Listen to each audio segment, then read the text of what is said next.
নমস্কার, কেমন আছো সবাই? আশা করি রাধা মাধবের কৃপায় ভালোই আছো। আজ দেখো চলে গেছিলাম একটু কুমোরটুলিতে। যাওয়ার উদ্দেশ্যে ছিল অন্য জায়গায়, কিন্তু সেই কাছাকাছি যাব ভেবেছিলাম না, অবশ্যই গিয়েছিলাম। শোলাঘর যাওয়ার উদ্দেশ্যে বেরিয়েছি মেয়ের বিয়ের জন্য টোপর কিনতে। তো পাশেই রয়েছে কুমারটুলি, আর সেখানে ওর বাবা যাচ্ছিল ঠাকুর কিনতে। তা তাদের পেছন ধরে আমরাও দুজন মিলে চলে গেলাম মা মেয়েতে একটু ঠাকুর দেখব বলে কুমোরটুলিতে। আমি কোনোদিনও যাইনি যে এত সুন্দর এখানে গলিতে গলিতে মানে ঠাকুরের সাজসজ্জা প্রচুর প্রচুর, আর ভিড়ে ভিড়, সবাই মানে ঠাকুর কিনতে এসেছে। এত সুন্দর লাগছে তোমাদেরকে কি বলবো। তা ভাবলাম সেই যখন ওদের পেছন পেছন এসেছি তাহলে একটুখানি ক্যামেরা করে নিই, তোমাদেরকেও দেখাবো বলে। হয়তো তোমরা অনেকেই গেছো কুমারটুলি, কিন্তু আমি গেলেও আমি কোনোদিনও এই ঠাকুরের এই জায়গাগুলো ঢুকিনি। গলির মধ্যে দিয়ে যখন যাচ্ছি না, এত ভালো লাগছে, খুব সুন্দর সুন্দর মানে ঠাকুর। মেয়ে বলছিল চলো একটুখানি ওদের সাথে যাই, যতক্ষণ পারবো আমরা একটু দেখব, দেখে চলে আসবো শোলাঘরে। তা শোলাঘরের পাশ থেকেই গেছি। আর এদিকে দেখো কি সুন্দর মনীষীদেরও মানে স্ট্যাচুগুলো তৈরি হয়। তো চলে গেলাম বেশ গলিতে গলিতে। আমি তো কোনো দিন যাইও নি, চিনিও না, ওরা গেছে ওদের পেছন ধরে ধরেই গেছি। তো দেখো কি সুন্দর সাজসজ্জা। আর এখানে ভুট্টা বিক্রি করছিল একটা দাদু। তো বললাম চলো আমরা তাহলে একটু ভুট্টাই খাই, আর ভুট্টা খেতে খেতে ঠাকুরগুলোও দেখি। আর মানে কি বলবো, রাস্তাটাও অনেকটাই শেষ হয়ে যাবে ভুট্টা খেতে খেতে। তো এত ভালো লাগলো কি বলবো। তোমরা যদি কোনো দিন গিয়ে থাকো নিশ্চয়ই বুঝেছো কীরকম ভালো লাগে। আমি তো কোনো দিন যাইনি, তবে নানান রকমের সাইজের ঠাকুর, এত ভালো। এই ঠাকুরটাকে দেখো এত সুন্দর সাজিয়েছে গহনা দিয়ে, কি বলবো।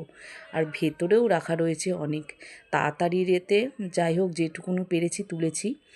আর এখানে দেখো ছোট্ট করে একটা চালা করে রেখেছে, তার মধ্যে ছোট্ট ছোট্ট সরস্বতী মা, খুব সুন্দর লাগছে। এত সুন্দর লাগছে চোখ ফেরানো যায় না। আমি তো দাঁড়িয়ে দাঁড়িয়ে কতক্ষণ ধরে ক্যামেরা করছি। এদিকে ওর বাবা তো অলিতে গলিতে ঢুকে যাচ্ছে, খুঁজে পাচ্ছি না। লাস্টে সেই মেয়ে ফোন করে করে জিজ্ঞাসা করছে কোন দিকে আছো। তো ভাবলাম যে দূর থাক, ঠিক চিনে চলে যাব বলে মেয়ে আর আমি এই যে ক্যামেরা করছিলাম। খুব সুন্দর লাগছিলো। দেখো এই ঠাকুরটা তো অপূর্ব সুন্দর, তো ভালো লাগছে। আর ওরা যেখানেই ঢুকছে সেখানেই যেটাই পছন্দ করছে না কেন বলছে এটা হয়ে গেছে, এটা হয়ে গেছে। মানে কবের থেকে সবাই অর্ডার করে করে রেখে দিয়েছে। এই ছোট্ট প্রতিমাটা দেখো কত সুন্দর। আর এই যে এরা গলিতে গলিতে তো ঘুরেই যাচ্ছে, আর আমি এদিকে ক্যামেরা করতে ব্যস্ত। এই ঠাকুরটা অনেক বড়, তবে পুরোপুরি এখনও কমপ্লিট হয়নি জানো তো। যতটা হয়েছে ততটাই খুব সুন্দর লাগছে, তবে বাকি রয়েছে চুলটা পরানো। ওটা পরালে প্রতিমার মুখটা আরও সুন্দর খুলে যাবে। এখানেও দেখো এগুলো এখনও কমপ্লিট হয়নি, রেডি হচ্ছে। এত সুন্দর যে মানে কুমারটুলি ভেতরটা কি বলবো, না গেলে তোমরা বিশ্বাস করতে পারবে না। আমি গেছি তো, আমি তো অবাকই হয়ে গেলাম যে এরকমও হয়। একদম গলির ভেতরে ভেতরে, মানে জায়গা নেই, এতই শর্ট জায়গা, কিন্তু তার মধ্যেও এত সুন্দরভাবে ঠাকুরগুলো তৈরি হচ্ছে। তো কি করব, আর এদিক ওদিক করেই যাচ্ছি মেয়ে আর আমি। আর ও দেখো লাস্টে মানে এতই ক্যামেরা করছি যেন হাত ধরে যাচ্ছে, তখন একটু নিচু করে দিচ্ছি, কি আর করব। এখানে দেখো, এখানে তো সব বড় বড় ঠাকুর। এখানটায় যে ঢুকেছে এখানটায় সব বড় ঠাকুর, ছোট ঠাকুর নেই। আর এরা যেই সাইজের ঠাকুরটা খুঁজছে সেটা অনেক জায়গাতেই মানে পাওয়া যাচ্ছে না, সেজন্য চারিদিকে আরও ঘুরছে। এখানের ঠাকুরগুলো দেখো আরও বড়। এটা তো আরও গলির ভেতরে, আমি তো জীবনে একা গেলে চিনে বেরোতেই পারবো না। এত গলির ভিতরে এত ঠাকুর, শেষই হচ্ছে না। যত যাচ্ছি তত যেন মনে হচ্ছে আরও বেশি।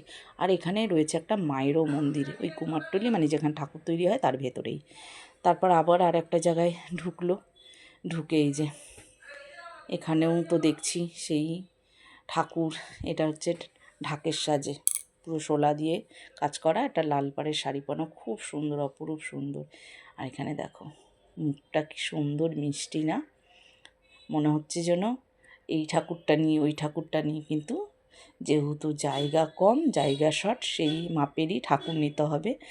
আর দেখো তনু তো মনে হচ্ছে বলছে ঠাকুরের মুখ দুটোই ধরি, এত সুন্দর লাগছে, কালারফুল, খুবই সুন্দর। এদিকে দেখো, মানে আমি শেষ করতে পারবো না তোমাদেরকে ঠাকুর দেখিয়ে। তোমরা যদি কুমোরটুলি যাও তাহলে নিজের চোখে দেখতে পাবে, এত সুন্দর সুন্দর ঠাকুর ওখানে তৈরি হয়। বলছি না, আমি ভাবছি এই বুঝি ক্যামেরাটা বন্ধ করব, কিন্তু শেষই হচ্ছে না, দেখে যাচ্ছি। আর অবশেষে সেই ভুট্টার দোকানে আবার এলাম। যাওয়ার সময় তো জিজ্ঞাসা করলাম, আর ভাবলাম যে ঠাকুর দেখে সে নেব। আর ভুট্টা খেতে খেতে পৌঁছে গেলাম দেখো শোলা ঘরে, মেয়ের বিয়ের টোপর কেনার জন্য। ওখানে ওদেরকে ছেড়ে রেখেই চলে এসেছি, কেন ওরা ঠাকুর চয়েস করতে করতে অনেক দেরি, তো বললাম চল তুই আর আমি চলে যাই, গিয়ে শোলাঘর থেকে আমরা আমাদের জিনিসগুলো কিনে নিয়ে বাড়ি চলে যাব। কেন আর আমাদের হাতে সময় নেই, সন্ধ্যাও হয়ে যাচ্ছে। আর ওরা যা পারে করুক, যখন ইচ্ছা আসুক, আমরা আমাদের মতো ওদেরকে ওখানে রেখে দিয়েই বেরিয়ে চলে এলাম।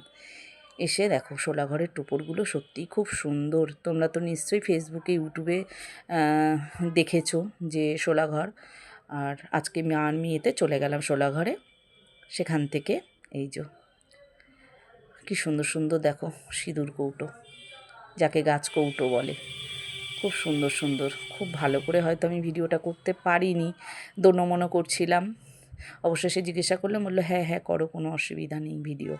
তো দেখো কি সুন্দর সুন্দর টোপো, আমার এটা খুব পছন্দ হয়েছিল, কিন্তু মেয়ে বলল না ওটা না। আর দেখো ওরা আবার পরিয়েও দেখছে, খুব সুন্দর।